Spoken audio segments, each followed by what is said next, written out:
dengan NIM D1B1 24051 dari S1 Administrasi Rumah Sakit Angkatan 24 kelas B. Kali ini saya akan mempresentasikan tugas pengganti UTS dengan mata kuliah perilaku organisasi. Yang pertama yaitu konsep dasar perilaku kesehatan. Definisi perilaku yaitu tingkah laku atau pandangan-pandangan atau perasaan yang disertai kecenderungan untuk bertindak. Adapun organisasi yaitu alat atau wadah yang di dalamnya terdapat dua atau lebih individu yang berinteraksi satu sama lain serta mempunyai tujuan yang sama. Yang ketiga, perilaku organisasi yaitu bidang studi yang menginventarisir dampak perilaku individu, kelompok, serta struktur dalam organisasi demi mencapai tujuan sebuah organisasi. Apa itu organisasi? Organisasi dari bahasa Yunani adalah organon, yang berarti alat. Banyak definisi dari para ahli, James de Money, yaitu perserikatan manusia untuk mencapai tujuan bersama, dan Chester E. Bernard, suatu sistem aktivitas kerjasama yang dilakukan oleh dua orang atau lebih. Stephen P. Robbins, yaitu suatu kesatuan atau entiti sosial yang dikoordinasikan secara sadar dengan sebuah batasan yang relatif dapat diidentifikasi, yang bekerja atas dasar yang relatif terus-menerus untuk mencapai tujuan bersama. Sondang P. Siagin, yaitu persekutuan antara dua orang atau lebih yang bekerja sama serta secara formal terikat dalam rangka pencapaian suatu tujuan yang telah ditemukan. Ciri-ciri organisasi itu yang pertama, ciri-ciri umum terbagi yaitu menjadi 5. Yang pertama adalah terikat format dan tatip. Yang kedua, pendelegasian, koordinasi dan wewenang. Yang ketiga, ada kerjasama terstruktur. Yang keempat, sasaran dan tujuan. Yang kelima, terdapat komponen atasan dan bawahan. Ciri-ciri menurut Steiner dan Brelson yaitu terbagi 4. Ada formalitas, hierarki, besar dan kompleksnya, dan juga durasi.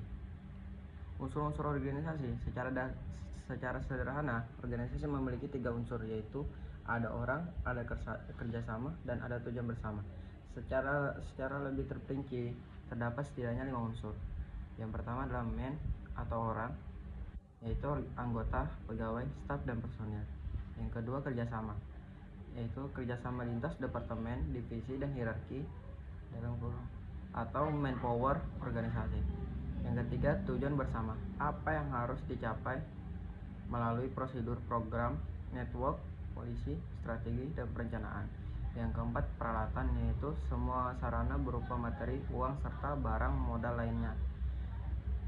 Yang kelima, lingkungan, kondisi sosial, budaya, politik, ekonomi, SDA, dan teknologi, serta semua perubahan baik secara langsung maupun tidak berpengaruh terhadap organisasi.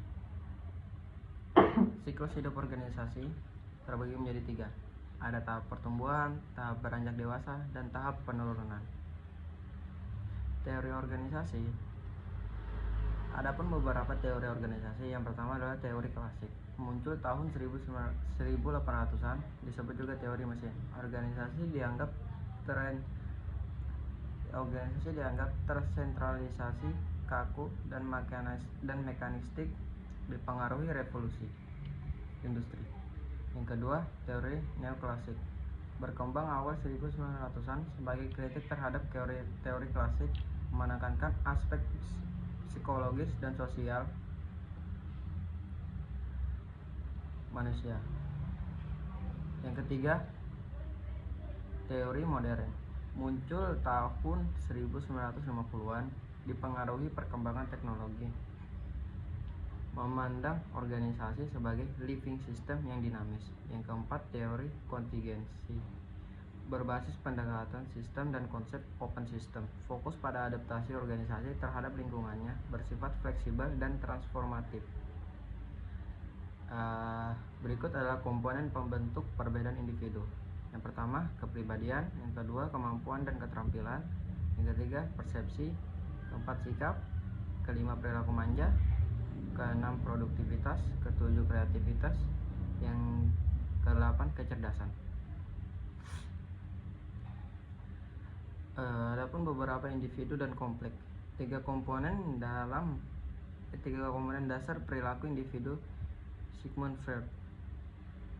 Yang pertama, konsep ID, libido, dan agresi adalah kata hati, hasrat, dan keinginan untuk mengajar kesenangan dan kepuasan.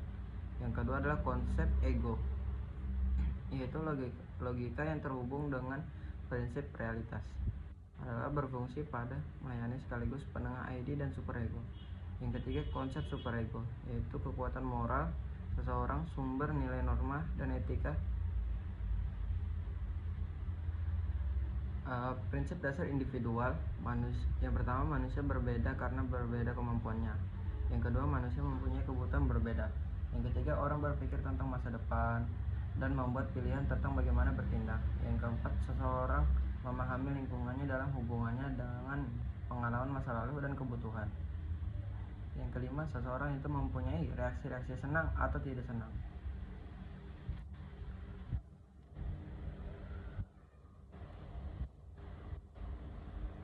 Adapun teori kepribadian model 5 besar atau Big Five Personality Griffin.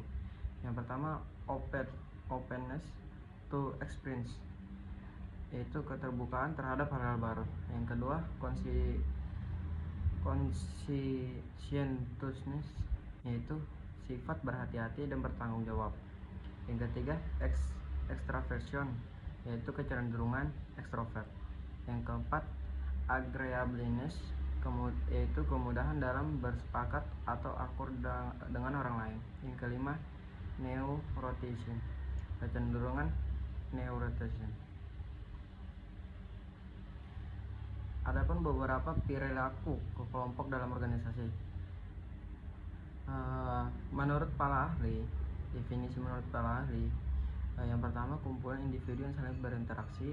Yang kedua, satuan sosial yang terdiri atas dua orang atau lebih yang mengidentifikasi diri sebagai bagian dari kelompok. Yang ketiga, sekelompok individu yang saling bergantung satu sama lain. Yang keempat, kumpulan orang yang bekerja sama untuk mencapai tujuan bersama, gabungan individu yang berusaha memenuhi kebutuhan melalui asosiasi bersama. Yang kelima, kelompok individu yang interaksinya diatur oleh seperangkat peran dan norma. Yang keenam, himpunan individu yang saling mempengaruhi. Teori pembentukan kelompok. Yang pertama adalah teori kedekatan. Yang kedua, teori keseimbangan. Yang ketiga, teori praktis. 4 ciri utama kelompok. Yang pertama adalah common motive leading to group integration. Anggota satu kelompok paling tidak harus mempunyai satu tujuan bersama. Yang kedua, members who are affected differently by their interaction. Hubungan dalam suatu kelompok harus memberikan pengaruh kepada setiap anggotanya. Yang ketiga, group structure with different degrees of status. Dalam kelompok selalu ada perbedaan tingkat atau status. Yang keempat adalah standard norms and values, karena kelompok terbentuk untuk mencapai tujuan bersama. Tahap pembentukan kelompok menurut Bruce Tuckman. Yang pertama adalah forming, itu terbagi dua, forming dan storming. Yang forming yaitu satu, tahap di mana anggota setuju untuk bergabung. Yang kedua, ketidakpastian tujuan, struktur dan kepemimpinan. Yang ketiga, struktur setiap orang membawa nilai, pendapat dan cara kerja sendiri, konflik jangan terjadi. Terus storming terbagi tiga, yaitu tahap di mana kekacauan mulai timbul, pemimpin yang dipilih dipertanyakan kemampuannya. Yang ketiga, faksi-faksi mulai terbentuk.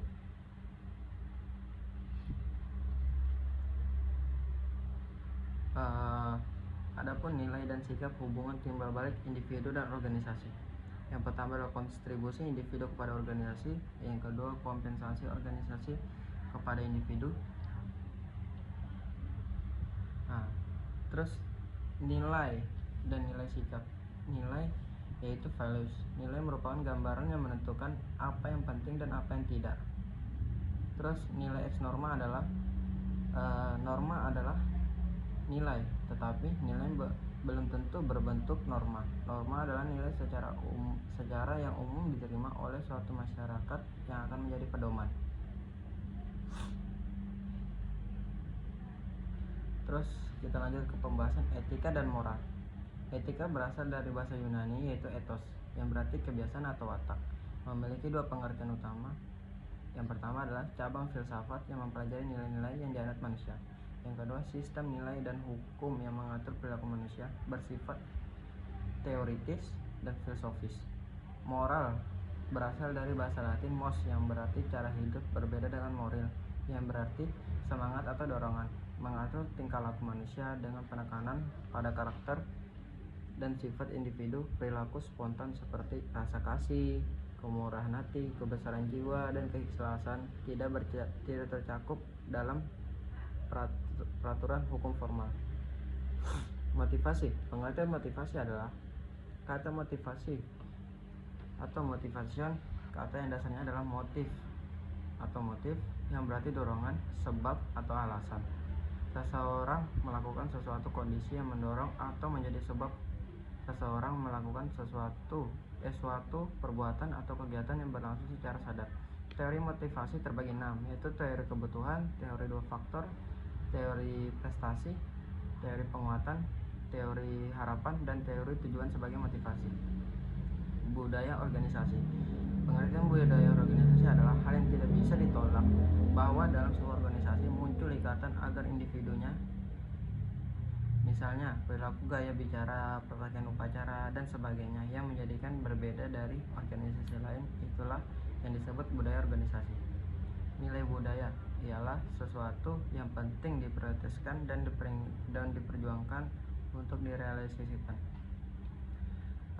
Adapun nilai yang dibudidayakan dalam organisasi yaitu sejarah, kegagalan, dan kesuksesan, terus suku, ras, agama, dan turunan. Ya, itulah tadi tugas pengganti UTS yang saya presentasikan hari ini. Saya Muhammad Yusuf. Apabila ada salah kata, saya mohon maaf. Saya izin pamit undur diri. Terima kasih.